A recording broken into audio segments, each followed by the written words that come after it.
Wash हो या hand wash, फेना ही लेना।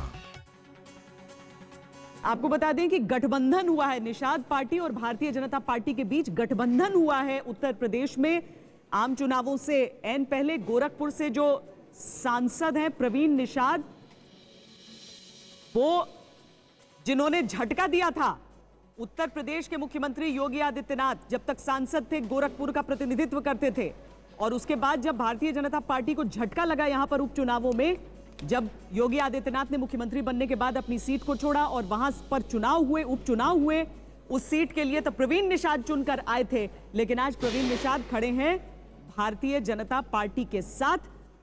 निषाद पार्टी का यूपी में बीजेपी के साथ गठबंधन हो गया है। अब क्या गठबंधन के नाम पर उन्हें 2 सीटों की बात दरअसल शुरुआत से चल रही थी, 2 सीट निषाद पार्टी को दिए जाने की बात चल रही थी, उनमें एक गोरखपुर सीट भी है।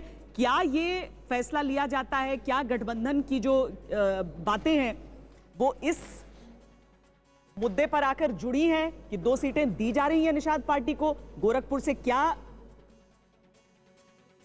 लड़ेंगे प्रवीण निषाद? आपको हम ये भी बता दें कि निषाद पार्टी के जो अध्यक्ष हैं संजय निषाद, वो उसी पार्टी में बने हुए हैं, जबकि खबर ये आ रही है कि जो सांसद हैं गोरखपुर से वो शामिल हो रहे हैं भारतीय जनता पार्टी में। थोड़ा सा पेचीदा स्थिति यहां पर इस समय जरूर है। समाजवादी पार्टी के टिकट पर लड़े थे प्रवीण निषाद जब चुनाव हुए थे गोरखपुर के और फूलपुर के, दोनों सीटें हार गई थी भारतीय जनता पार्टी उस समय। हाँ, और श्वेता मैं बताऊं कि ये पिछले 10 साल से जी, जब क्षेत्रीय दलों में विचारधारा खत्म हो गई, जब उनकी दार्शनिकता खत्म हो गई, बड़े नेता खत्म हो गए, तो ये जो विचारहीन राजनीति का दौर शुरू हुआ है, उसमें सिर्फ जाति जाति जाति और सिर्फ जाति रह गई है। उर्मिलेश जी, वोट भी तो उसी नाम पे मिला ना, कांग्रेस। एग्जैक्टली, लेकिन आपको मैं बताऊं, एक क्षेत्रीय दलों में भी एक समय वैचारिकता थी, लेकिन आज क्या हो रहा है कि समाजवादी पार्टी में एकोमोडेट नहीं किया जा सका। समाजवादी पार्टी में इन तमाम जातियों के नेताओं को लिया तो आपने जरूर, लेकिन आपके पास कोई वैचारिकता नहीं थी। तो मेरा यह मानना है कि यह समाजवादी पार्टी की कमजोरी है। समाजवादी पार्टी की कमजोरी क्यों है? क्योंकि जितनी अलग अलग जातियां हैं, उन जातियों में एक अपने लिए उत्तराधिकार कि हमको भी मिले जगह, हमको भी मिले जगह, क्योंकि आदर्शों से तो कोई प्रेरित नहीं है, विचारधारा से प्रेरित नहीं है। तो ऐसी स्थिति में मुझे ऐसा लगता है, और समाजवादी पार्टी स्वयं इस तरह की पार्टी बन गई है जहां पर बिखराव है, विचार कम, नेता ज्यादा है, परिवार ज्यादा है। तो ये कुल मिलाकर मैं मानता हूं कि जातियों का अलग अलग एसॉर्ट करना इस तरह के कॉन्ट्रडिक्शन को पैदा कर रहा है। सीधे हम चलते हैं हमारे संवाददाता हिमांशु मिश्रा के पास। हिमांशु, क्या हुआ है? शामिल प्रवीण निषाद हो गए हैं बीजेपी में, गठबंधन निषाद पार्टी का हुआ है या फिर सिर्फ ये उनका शामिल होना है प्रवीण निषाद का भारतीय जनता पार्टी? देखिए, बिल्कुल मैं आपको बता दूं श्वेता कि ये गठबंधन हुआ है, निषाद पार्टी अलायंस पार्टनर बनी है एनडीए की, लेकिन प्रवीण निषाद या तो गोरखपुर से चुनाव लड़ेंगे या भदोही से।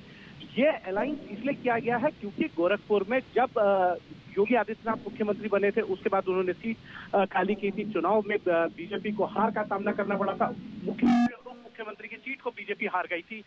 अपने रहते हुए किले को बचाने के लिए जो है बीजेपी ने ये किया। और जहां तक मैं आपको बताऊं, इस टाइम बीजेपी का जो मानना है वो ये है कि उनके लिए चुनाव जीतना ज्यादा जरूरी है, विचारधारा चाहे मिले ना मिले, और इसीलिए शायद चुनाव को ध्यान में रखते हुए इस तरीके के अलायंसेस हो रहे हैं। और इस तरीके से आप देखिए, मैं आपको बताऊं कि जयप्रदा आती हैं और वो 5 घंटे में टिकट पा जाती है, 4 घंटे में तो किसी रेलवे की टिकट भी कंफर्म नहीं होती है तत्काल। हिमांशु, दो सीटों की बात हो रही थी निषाद पार्टी की, अगर गठबंधन करते हैं तो क्या 2 सीटें मिलेंगी उन्हें चुनाव लड़ने के लिए, या फिर ये सिर्फ गोरखपुर को लेकर अरेंजमेंट है? श्वेता, एक बार आप सवाल दोहराएंगे? मैं पूछ रही हूँ कि निषाद पार्टी से अगर गठबंधन है, निषाद पार्टी को 2 सीटें चाहिए थी, जो बातचीत चल रही थी, क्या सिर्फ गोरखपुर को लेकर समझ में आ रहा है कि अभी यह गठबंधन है, या फिर 2 सीटें दी जाएंगी निषाद पार्टी को?